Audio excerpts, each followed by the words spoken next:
माझ्या महाराष्ट्रातील बांधवांनो, भगिनींनो आणि मातांनो, नमस्कार. जय महाराष्ट्र. बऱ्याच दिवसांनंतर किंवा बऱ्याच महिन्यांनंतर आपण भेटतो आहोत. पहिल्यांदाच एक खुलासा करतो की आजच्या माझ्या या फेसबुक लाईव्ह नंतर काही जण टीका करतील किंवा टिप्पणी करतील की मुख्यमंत्र्यांचा चेहरा पडलेला होता, त्यांचा आवाज असा भारदस्त किंवा नाकातला येत होता. तर साहजिकच आहे, त्याला कारण आजच सकाळी माझी जी कोविड टेस्ट केली ती कोविड टेस्ट पॉझिटिव्ह आलेली आहे. त्याच्यामुळे हा काही इतर कशाचाही दुष्परिणाम नाही, तर तो कोविडचा जो काही एक दुष्परिणाम असतो तो आहे. असो, बऱ्याच महिन्यांनंतर मी आपल्यासमोर आल्यानंतर नेमकं बोलणार काय आहे, बोलण्यासारख्या गोष्टी बऱ्याच आहेत. थोड्याफार मी आता बोलणारच आहे. हेही आपल्याला माहिती आहे की कोविडचा विषय निघाल्यानंतर कोविड काळामध्ये जी काही आपण लढाई कोविडबरोबर लढलो, प्रसंग बाका होता. मला तर प्रशासनाचा कसलाही अनुभव नव्हता आणि तशा त्या कठीण काळात म्हणजे कोणीही तोंड देऊ शकलेलं नव्हतं किंवा ज्यांच्या अनुभवाला हा कोविड आला नव्हता, अशा प्रशासन माहिती नसलेल्या माणसाच्या वाटेला पहिल्या 2-3 महिन्यातच कोविड आला. मला जे काही करायचं ते मी प्रामाणिकपणाने त्याही वेळेला केलं. कोविडपासून सावध कसं राहायचं, काय काय करायचं हे मी तुम्हाला का सांगतोय, कारण त्या दरम्यानच्या काळात जे काही सर्वे होत होते त्या सर्वेमध्ये देशातील सर्वोत्तम 5 टॉप मुख्यमंत्र्यांमध्ये तुमच्या सगळ्यांच्या मेहनतीमुळे आणि तुम्ही दिलेल्या सहकार्यामुळे महाराष्ट्राच्या मुख्यमंत्र्यांना तो एक त्याच्यामध्ये ती गणना केली गेली. साहजिकच आहे, आत्ताचा विषय कोविड हा जरी असला तरी तो विषय मी घेऊन तुमच्यासमोर आलेला नाही आहे. मी आलेलो आहे काही वेगळे मुद्दे घेऊन. जे काही मुद्दे गेल्या काही दिवसांपासून प्रसारमाध्यमातून आपल्यासमोर येत आहेत, मग ते शिवसेना आहे, ही शिवसेना बाळासाहेबांची आहे का, शिवसेनेने हिंदुत्व सोडलं आहे का, मग ही शिवसेना नेमकं कोण चालवतं आहे, मुख्यमंत्री भेटत का नाहीत, मुख्यमंत्री भेटत नव्हते, मुख्यमंत्री म्हणजे मी, हे गेल्या काही दिवसांपूर्वी सत्य होतं. ह्याचं कारण जी माझी शस्त्रक्रिया झाली होती तो अनुभव काय होता, त्या अनुभवाचं एक वर्णन नाही मी करत बसणार, पण त्याच्यानंतरचे 2-3 महिने हे फार विचित्र होते. मी कोणालाही भेटणं शक्य नव्हतं, म्हणजे भेटू शकत नव्हतो. म्हणून तो जो काळ होता तो मुख्यमंत्री कोणाला भेटत नाही हा मुद्दा बरोबर आहे. पण त्याच्यानंतर मी आता भेटायला सुरुवात केलेली आहे. जी जी काही कामं, बरं असंही नाही की मी भेटत नव्हतो म्हणजे कामं काही होत नव्हती. मी माझी पहिली कॅबिनेट मीटिंग ही हॉस्पिटलमध्ये बाजूच्या खोलीतनं अशीच ऑनलाईन केली होती आणि त्याच्यानंतर काम हे अव्यवहातपणे सुरू आहे. शिवसेना म्हणाल तर शिवसेना आणि हिंदुत्व हे दोन घट्ट एकमेकांमध्ये गुंफलेले जोडलेले हे शब्द आहेत. शिवसेना कदापि हिंदुत्वापासून आणि हिंदुत्व कदापि शिवसेनेपासून दूर होऊ शकत नाही. कारण शिवसेना प्रमुखांनी जो एक कानमंत्र दिलेला आहे की हिंदुत्व हा आमचा श्वास आहे. म्हणूनच गेल्या एक 8-15 दिवसापूर्वी आदित्य, एकनाथ शिंदे, त्यांच्याबरोबर आपले काही आमदार, खासदार, मंत्री हे अयोध्येला जाऊन आले. हिंदुत्वासाठी काय काय केले, कोणी कोणी काय काय केले हेही बोलण्याची आत्ता वेळ नाही आहे. पण हिंदुत्वाबद्दल मी विधानसभेत, विधिमंडळात बोलणारा कदाचित पहिला मुख्यमंत्री असेल. मग नेमकं झालंय काय, ही शिवसेना कोणाची आहे? काही जण असं आरोप करतायत की किंवा असं भासवण्याचा प्रयत्न करतायत की आता काय बाळासाहेबांची शिवसेना राहिली नाही.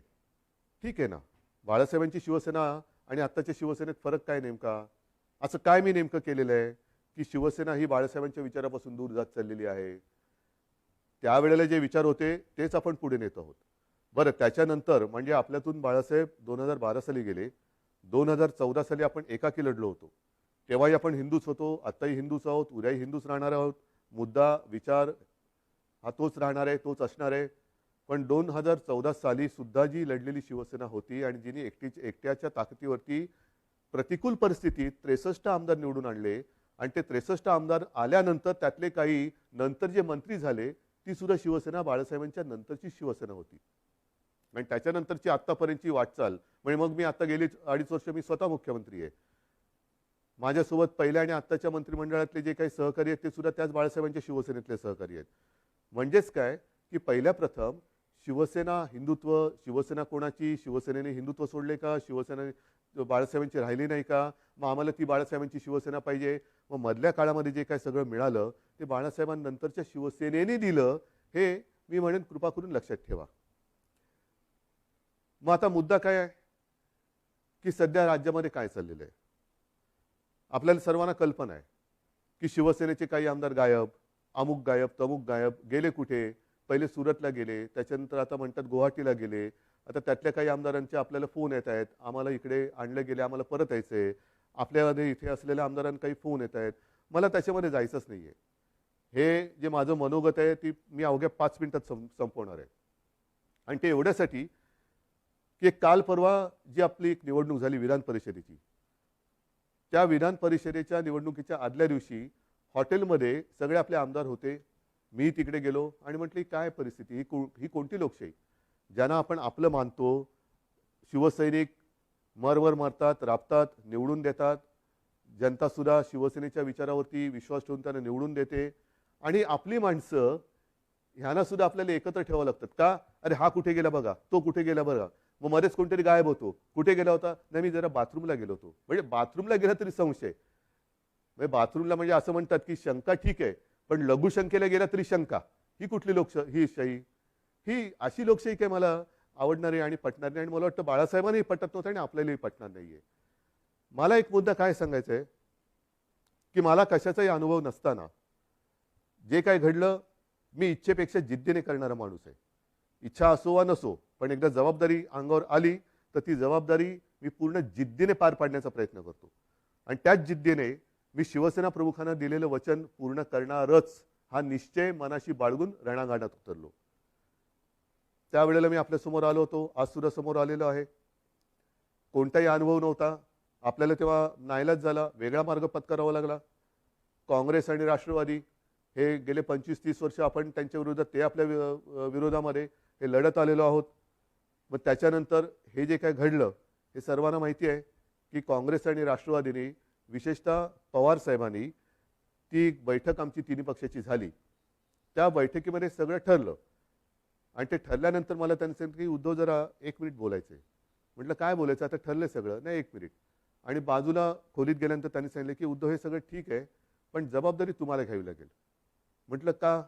तर तसं नाही म्हणे, आमच्याकडे पण ज्येष्ठ लोक आहेत, काँग्रेसकडे पण ज्येष्ठ लोक आहेत, आणि शिवसेनेकडनं जर तुम्ही नसाल तर ते पुढे चालणं हे कठीण आहे. मी म्हटलं पवार साहेब काय मस्करी करता का. मी आत्तापर्यंत महापालिकेत सुद्धा महापौर जिंकल्यानंतर अभिनंदन करायला जातो. म्हणजे साधा महापालिकेत न गेलेला माणूस मुख्यमंत्री कसा होणार. ते बोलले नाही तुम्हाला हे करावं लागेल. ठीक आहे, जिद्द केली, जिद्द. मग पवार साहेबांनी, सोनिया गांधींनी विश्वास टाकला माझ्यावरती. सोनियाजी सुद्धा मध्ये कधीतरी आपुलकीने फोन करत असतात, विचारत असतात. एक गोष्ट लक्षात घ्या की कोणताही अनुभव नसलेला माणूस इकडे बसवणं, त्याच्या मागे नुसता स्वार्थ हा विचार नाहीये. पण एक राजकारण म्हटल्यानंतर राजकारण कुठेही कसंही वळण घेऊ शकतं, पण त्या वळणाला सुद्धा अर्थ पाहिजे. उगाच काहीतरी रडकुंडीचा घाट जो म्हणतो ना, तिकडनं पोलादपूर पासून आपल्या ह्याला महाडपासून वरती महाबळेश्वरला जाताना रडकुंडीचा घाट, जो वळण वळण वळण वळण म्हणजे गाडी चालवता चालवता गाडीचा चालक हा रडकुंडीला येतो. तसं हे वळणदार राजकारण कोणाच्याच उपयोगाचं नाहीये. आजपर्यंत ह्या सगळ्यांनी मला खूप सहकार्य केलेलं आहे. प्रशासनाने तर कमाल केलेली आहे. प्रशासनाने तर मला सांभाळत काय योग्य काय अयोग्य हे सुद्धा सांगण्याचा प्रयत्न केलेला आहे. आज मी नेमकं काय बोलणार आहे, मला दुःख कशाचं झालेलं आहे, आश्चर्य कशाचं वाटलेलं आहे, धक्का कशाचा बसलेला आहे की काँग्रेस आणि राष्ट्रवादी म्हणाली की आम्हाला मुख्यमंत्रीपदी उद्धव ठाकरे नकोत. तो त्यांचा विचार आहे. दोन्ही पक्ष स्वतंत्र आहेत. ठीक आहे, सत्तेच्या तडजोडीसाठी आपण एकत्र आलो होतो असं जे काही इतर जण म्हणतायत, त्यांच्याप्रमाणे सत्तेच्या साठी आपण एकत्र आलो होतो. पण आज सुद्धा सकाळी कमलनाथजींनी मला फोन केला होता. कालच सकाळी शरद पवारजींनी फोन केला. मला म्हणाले उद्धव आम्ही तुमच्या सोबत आहोत. हा त्यांच्या भरोश्याचा विषय. पण त्यांनी भरोसा माझ्यावरती ठेवल्यानंतर माझ्याच लोकांना जर मी मुख्यमंत्रीपदी नको असेल तर काय करायचं, हा मोलाचा प्रश्न आहे. माझीच लोक म्हणत असतील की ते ठीक आहे, त्यांना हवे असतील पण आम्हाला तुम्ही नकोत. मग मला हेच म्हणायचं आहे की समजा माझ्या लोकांना, म्हणजे मी माझं म्हणतोय ते मला आता माझं आपलं मानतात की नाही मला माहिती नाही, कारण ते माझ्यासमोर नाही आहेत. तर तुम्ही इथे येऊन बोलायला काय हरकत होती? सुरतला जाऊन बोलण्यापेक्षा, आणखीन कुठेतरी जाऊन बोलण्यापेक्षा सरळ समोर यायचं आणि सांगायचं की उद्धवजी, तुम्ही कारभार करायला नालायक आहात. हे कोविडच्या काळातले टॉप 5 वगैरे सोडून द्या. आम्हाला तुम्ही मुख्यमंत्रीपदी नको. ठीक आहे, चला मी उठतो. आणि आज सुद्धा मी तुम्हाला सांगतो, जर त्याच्यापैकी एकाही आमदाराने समोर येऊन मला सांगितलं किंवा जर त्यांनी स्टेटमेंट दिलं की उद्धव ठाकरे मुख्यमंत्री पदावरती नकोत, तर मी आत्ता मुख्यमंत्री पदाचा राजीनामा द्यायला तयार आहे. आणि ह्याच्यावरती विश्वास नसेल तर आज आपली फेसबुक लाईव्ह झाल्यानंतर आज संध्याकाळपासून मी माझा मुक्काम वर्षावरनं मातोश्रीला हलवत आहे. मला कोणताही मोह नाही. मी ओढून ताणून खुर्चीला चिकटून बसणारा नाही. मी शिवसेना प्रमुखांचा पुत्र आहे. कोणताही मोह मला खेचू शकत नाही, अडवू शकत नाही, थांबवू शकत नाही. पण हे माझ्या समोर येऊन बोला. उगाच काहीतरी शिवसेनेशी आम्ही गद्दारी करणार नाही, पण ही शिवसेना आहे, आमची शिवसेना, कशाला तुम्ही हे करताय? या सगळ्या करण्यावरनं नुकसान कोणाचं होतं आहे? एक जी गोष्ट आपण लहानपणापासून ऐकत आलेलो आहोत, कुऱ्हाडीचा दांडा गोतास टाळ, तीच परिस्थिती ही आहे. ती काही जणांना ही म्हण माहिती आहे, पण त्या म्हणीमागची गोष्ट नाही माहिती आहे. ती गोष्ट अशी आहे की एकदा एका जंगलामध्ये एक लाकूड तोड्या झाड तोडत होता, म्हणजे त्याच्या कुऱ्हाडीचे घावच घालत होता.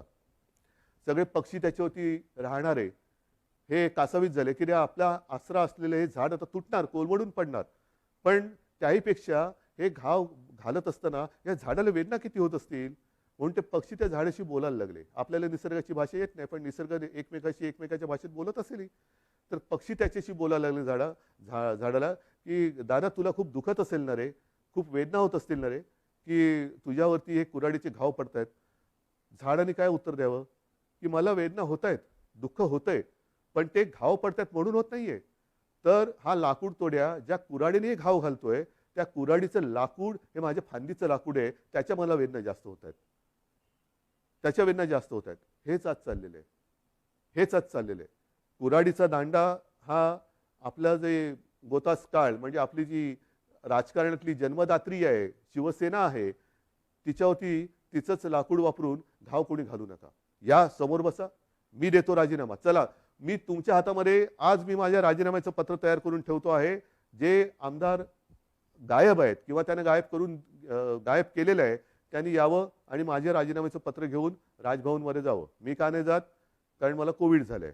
त्यातून राज्यपाल महोदय म्हणाले की उद्धवजी को खुद को आने दो, चलो मैं भी आने के लिए तैयार हूं. मी यायला तयार आहे. म्हणून मी पुन्हा एकदा सांगतोय की ही कुठेही आगतिकपणा नाही, हा कुठेही अगदी लाचारीचा प्रसंग नाही किंवा मजबुरी तर अजिबात नाहीये. कारण आजपर्यंत अशी अनेक आव्हानं बिनसत्तेची आपण पेललेत. हे काय मोठं आव्हान आहे? काय होईल जास्तीत जास्त? परत लढू. जोपर्यंत माझ्यासोबत शिवसेना प्रमुखांनी जोडून दिलेला सारा शिवसैनिक आहे, तोपर्यंत मी कोणत्याही संकटाला भीत नाही. मी आव्हानाला सामोरा जाणारा माणूस आहे. त्याच्यामुळे कोणतेही आव्हान हे घाबरून त्याला पाठ दाखवणारा नाहीये. हे जसं मी मुख्यमंत्री पदासाठी बोलतोय, तसंच मी आज माझ्या शिवसैनिकांना सुद्धा आवाहन करतोय. कारण का, तरी शिवसेना बाळासाहेबांची शिवसेना राहिली नाही असं काही जे आरोप करतायत, त्याला सुद्धा माझ्याकडे उत्तर आहे. ज्या शिवसैनिकांना असं वाटत असेल की मी शिवसेनेचं नेतृत्व करायला नालायक आहे, त्याला मला सांगा, मी हेही पद सोडायला तयार आहे.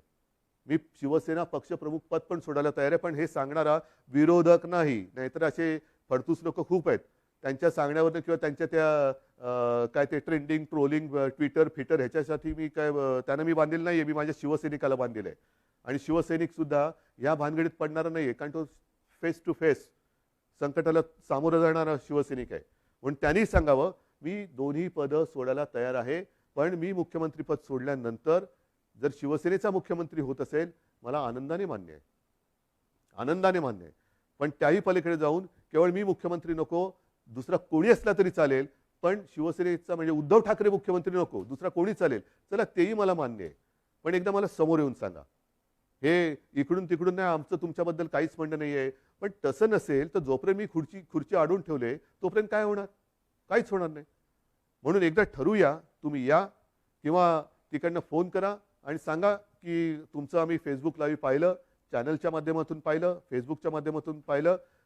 आम्हाला तिकडे यायला संकोच वाटतो, पण तुम्ही म्हणालात त्याच्याप्रमाणे तुम्ही आम्हाला नकोत. हे स्पष्ट सांगा. मी या क्षणाला मुख्यमंत्रीपद सोडायला तयार आहे. या क्षणाला मी मुख्यमंत्रीपद सोडायला तयार आहे.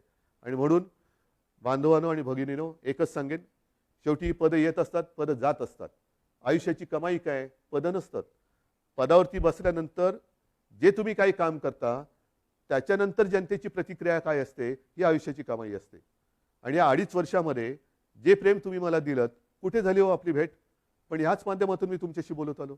आणि अनेक जणांनी मला सांगितलं की उद्धवजी, तुम्ही बोलताना आमच्या कुटुंबातला एक माणूस आमच्याशी बोलतोय असं वाटतं. हे भाग्य मला नाही वाटत ह्याच्यापेक्षा आणखीन काय असू शकेल.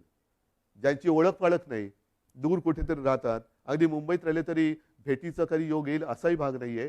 पण ह्या माध्यमातून जेव्हा मी तुमच्याशी बोलतोय तेव्हा तुम्ही आमच्या कुटुंबातले वाटतात. हीच तर आयुष्याची कमाई आहे. आणि आयुष्याची कमाई माझ्यासाठी तरी भरपूर आहे. मुख्यमंत्रीपद हे तेव्हा अनपेक्षितपणाने आलं. आत्ता सुद्धा मी यायला चिकटून बसत नाहीये. जर तुम्ही सांगाल मी आत्ता त्याच्यावरनं पाय उतार तयार आहे. आणि हे माझं नाटक नाही, अजिबात नाटक नाही. कारण नाहीतर म्हणतील की काय हे असं करायचंच होतं. नाही, मला काय म्हणायचंय की तुम्ही संख्या किती कोणाकडे आहे हा गौण आहे विषय माझ्याकडे. शेवटी ही जी काही लोकशाही आहे त्या लोकशाहीमध्ये संख्या ज्यांच्याकडे अधिक असते तो जिंकतो. मग ती तुम्ही संख्या कशी जमवता? प्रेमाने जमवता, जोर जबरदस्तीने त्या धमक्या दटवण्या देऊन जमवता, हे नगण्य असतं. पण समोर उभी केल्यानंतर डोकी मोजली जातात आणि अविश्वास ठराव मंजूर किंवा अमंजूर होतो. मी ज्यांना माझे मानतो त्यांच्यापैकी किती जण तिकडे गेलेत, किती जण माझ्या विरुद्ध मतदान करतील? नाही. एकाने जरी माझ्या विरुद्ध मतदान केलं तरी ते माझ्यासाठी लाजिरवाणी गोष्ट आहे. आणि म्हणून मला हे एकही मत माझ्यावरती त्यांना अविश्वास ठराव दाखवण्याची वेळ येऊ नये म्हणून त्यांनी मला सांगावं. मी कुठेही त्या नावाचा उच्चार करणार नाही, वाच्यता करणार नाही. तुम्ही सांगा मी मुख्यमंत्रीपद सोडलं, बस. ह्याच्यावर आणखीन काय सांगू? मी माझं मन घट्ट करून तयारीने बसलेलो आहे.